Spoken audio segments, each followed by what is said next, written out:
Mi novia religiosa me engañó con su ex y el arrendador. Me celaba por respirar cerca de otra mujer. Yo pensaba que era inseguridad, hasta que entendí que estaba confesando sin decirlo. Conocí a esa chava en 2021, en un barrio tranquilo de una ciudad mediana donde todos parecen saber la vida de todos. Desde el principio se mostraba como la persona más devota que yo había visto, oraciones a cada rato, música cristiana en el carro, frases sobre fidelidad, pureza y respeto casi todos los días. A mí eso no me molestaba, al contrario, me daba una imagen de alguien estable, con valores y con intención seria. Le voy a decir Mara, y si algo me atrapó de ella fue que hablaba del amor como si fuera un compromiso sagrado, no un juego de semana. Los primeros meses fueron intensos, pero bonitos. Me escribía desde que despertaba, me mandaba audios deseándome bendiciones y repetía que yo era la respuesta a sus oraciones, así que yo bajé la guardia más rápido de lo que debería. El problema empezó cuando ese cariño se volvió vigilancia. Si tardaba 10 minutos en responder, ya me preguntaba con quién estaba, si saludaba a una compañera del trabajo, me hacía una escena, si subía una foto solo, revisaba quién le daba me gusta y me interrogaba como si yo estuviera rindiendo cuentas en un tribunal. Al principio pensé que venía de heridas pasadas y traté de ser paciente. Le explicaba todo, le enseñaba conversaciones, le daba tranquilidad, pero mientras más transparente era yo, más creativas se volvían sus acusaciones, como si necesitara encontrar algo aunque no existiera. Recuerdo una noche en que me regañó casi una hora porque una prima mía comentó una historia con un emoji de risa. Me dijo que ninguna mujer reacciona así si no hay confianza previa, que yo la estaba humillando, que Dios le mostraba cosas y que su intuición nunca fallaba. Esa frase se me quedó dando vueltas, Dios le mostraba cosas. No sé si fue cansancio o puro instinto, pero empecé a notar que sus celos no sonaban a miedo, sino a proyección. Ella describía traiciones con demasiado detalle, como alguien que conoce muy bien el mapa porque ya caminó por ahí. También había pequeños vacíos raros en su rutina. A veces desaparecía horas y luego decía que estaba orando o ayudando a una hermana de la iglesia, otras veces se ponía fría, me peleaba por cualquier tontería y después volvía exageradamente cariñosa, como si quisiera tapar algo con afecto y versículos. Yo no tenía pruebas de nada, pero sí una incomodidad que ya no me dejaba dormir. Entonces un día, en medio de otra discusión absurda porque según ella yo miré demasiado tiempo a una cajera, decidí cambiar el tono y en vez de defenderme le dije algo que me salió casi solo, yo te admiro porque eres leal. Lo dije con calma, mirándola directo, y el efecto fue rarísimo. Se quedó callada, bajó la mirada y empezó a llorar de una forma que no se sentía como dolor por mis palabras, sino como derrumbe de algo que ya no podía sostener. Primero intentó decir que yo no entendía sus luchas, que todos pecan, que ella estaba confundida. Luego soltó lo que de verdad traía encima, me confesó que cuando comenzaron sus dramas de celos, en realidad había vuelto a acostarse con su ex, y que hacía menos de un mes también se había involucrado con el hombre que le arrendaba la casa. Yo me quedé helado, no solo por la traición, sino por la cronología. Mientras me hacía reclamos, oraciones y sermones sobre respeto, ya me había engañado más de una vez, y sus escenas no nacían de inocencia herida, sino del miedo a que yo le hiciera lo mismo que ella ya me estaba haciendo. Lo más humillante fue escucharla justificarlo. Decía que se sentía sola, que el ex la buscó en un momento vulnerable, que el arrendador la había estado ayudando con temas del apartamento y una cosa llevó a la otra, y que sus celos conmigo aumentaron porque se sentía culpable cada vez que yo la trataba bien. En ese instante entendí algo muy feo. Yo había pasado meses probando mi inocencia ante alguien que ya conocía la verdad de su propia deslealtad. Todo ese tiempo me manipuló para mantenerme a la defensiva, mientras ella ocupaba el lugar de víctima y yo el de sospechoso. No le grité ni armé escándalo, solo sentí una mezcla de vergüenza, rabia y decepción que me dejó vacío. Le dije que no quería seguir con alguien que usaba la fe como disfraz moral mientras llevaba una doble vida, y me fui con una claridad amarga: rezar mucho no vuelve honesto a nadie. Después me buscó varias veces con mensajes larguísimos, citas bíblicas, promesas de cambio y hasta reproches porque según ella yo no estaba mostrando compasión. No respondí. Aprendí que una persona puede hablar de lealtad todos los días y aún así convertirte en el escenario perfecto para descargar su culpa. ¿Estuve mal por cortar la relación en cuanto me confesó todo, sin darle otra oportunidad? ¿Ustedes también creen que sus celos eran pura proyección desde el principio? Hice bien en alejarme sin seguir discutiendo, aunque ella me pidiera perdón usando la religión como argumento. Respuesta 1. No estuviste mal. Cuando alguien acusa sin pruebas de forma constante, muchas veces está proyectando justo lo que hace. 4.8K. Respuesta 2. La parte más dura no fue solo la infidelidad, fue como te puso a demostrar inocencia mientras ella mentía. Salir de ahí fue lo correcto. 3.9K. Respuesta 3. La fe no vuelve buena persona a nadie por sí sola. Sus actos hablaron más fuerte que sus oraciones.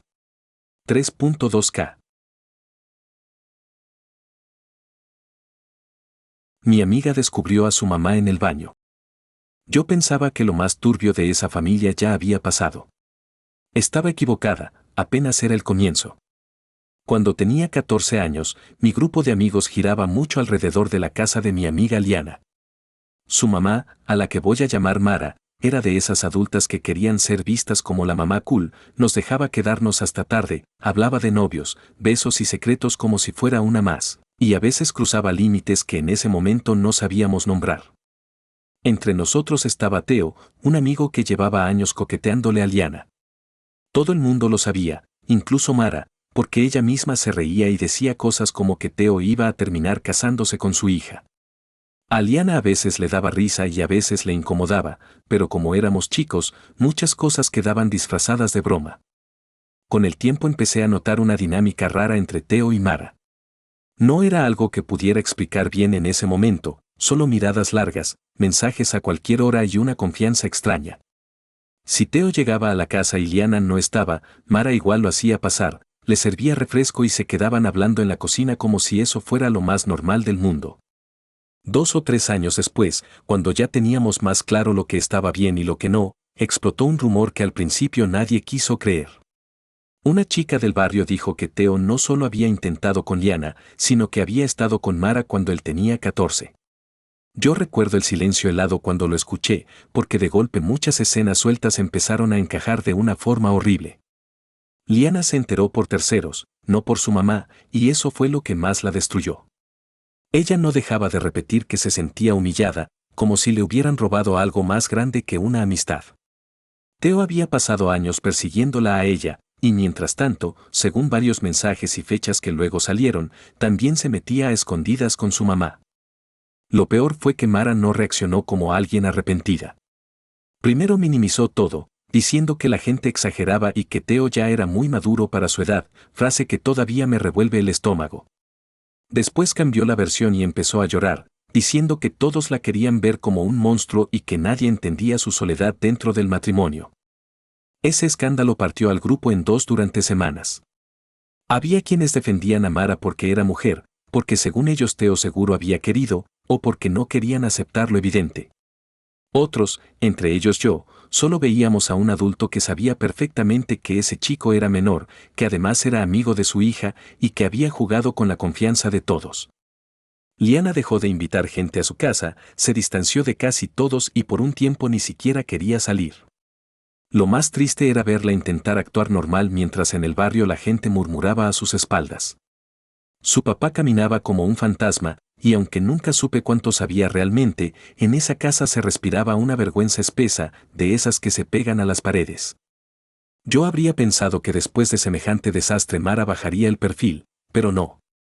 Meses más tarde, en la fiesta de cumpleaños de Liana, cuando supuestamente estaban intentando recomponer la imagen familiar, fui al baño del salón y vi algo que me terminó de convencer de que esa mujer disfrutaba del caos que provocaba.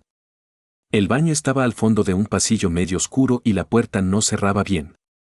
Escuché risas ahogadas y pensé que había alguien hablando por teléfono, pero al empujar un poco vi a Mara muy pegada a un hombre. Tardé un segundo en reconocerlo, era Bruno, el esposo de su mejor amiga, que además estaba en la fiesta ayudando a servir la comida como si nada. No vi más de lo necesario porque cerré de inmediato, pero escuché a Mara decirle en voz baja que nadie los iba a descubrir ahí. Me quedé congelada. Su mejor amiga estaba a unos metros, saludando invitados con un pastel en las manos, y la cumpleañera era su propia hija, en una fiesta que ya estaba marcada por el escándalo anterior. Me fui al patio con el corazón acelerado y estuve un buen rato pensando si debía decir algo. Al final se lo conté a otra amiga de confianza, y de ahí comenzó otro incendio. Cuando la verdad salió, Mara me acusó de inventar cosas para dañarla, Bruno dijo que solo estaban hablando, y la mejor amiga de Mara terminó rompiendo la relación con ella de todos modos porque no era la primera señal rara que había notado.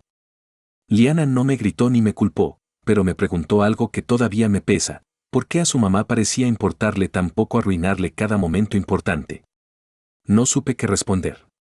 Lo único que hice fue quedarme a su lado mientras veía cómo se le desarmaba la idea de familia y también la de amistad, porque descubrir que tu propia mamá compite contigo y traiciona a todos alrededor deja una herida muy difícil de cerrar. Con los años entendí que yo también cargué con culpa por no haber visto antes lo evidente, por haber normalizado conductas que eran gravísimas solo porque venían envueltas en chistes y aparente confianza.